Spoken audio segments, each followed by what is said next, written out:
2026 est arrivé et vous allez le constater, la nouvelle année apporte des changements à votre portefeuille. Je vous explique. Commençons avec l'habitation. Pour une deuxième année de suite, Royal Lepage prévoit que c'est à Québec où la croissance des prix immobiliers sera la plus forte au pays.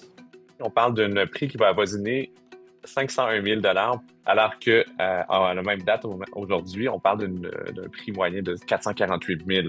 Ça représente une augmentation de 12 %. La hausse moyenne prévue dans l'ensemble de la province est plutôt de 7 %. Maintenant, pour les taux d'intérêt, vous anticipez le statu quo sur les taux d'intérêt en 2026? Oui, si la situation change, on est prêt à réagir.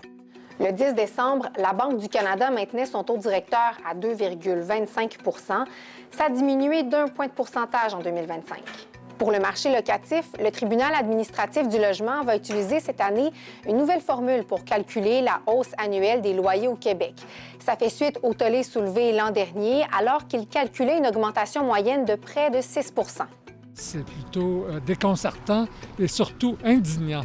Je pense que déjà les loyers sont élevés. Ça va être difficile de payer les factures, tout ça.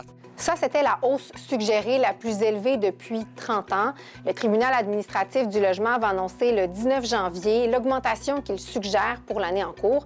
Mais pour vous donner une idée, à Québec, à la fin de l'année 2025, le prix moyen pour un logement 2 chambres était de 1 277 $. Le panier d'épicerie va encore coûter plus cher.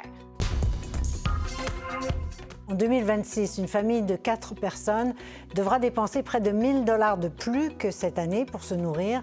Ce qui va surtout augmenter la viande de 5 à 7 % plus cher, les restaurants entre 4 et 6 % et les légumes en hausse de 3 à 5 %. Les taxes municipales à Québec, elles augmentent en moyenne d'1,9 % et je dis en moyenne parce que ça dépend selon les secteurs de la ville. Du côté de Lévis, votre compte de taxes va vous coûter 3,5 % plus cher.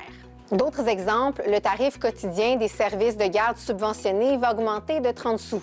Votre renouvellement de permis de conduire de classe 5 va vous coûter plus cher, 50 $ au lieu d'environ 26 $ l'an passé. C'est parce que cette année, il faut payer une partie de la contribution d'assurance. Il y a quand même des bonnes nouvelles pour votre portefeuille. Certaines cotisations sociales vont baisser cette année.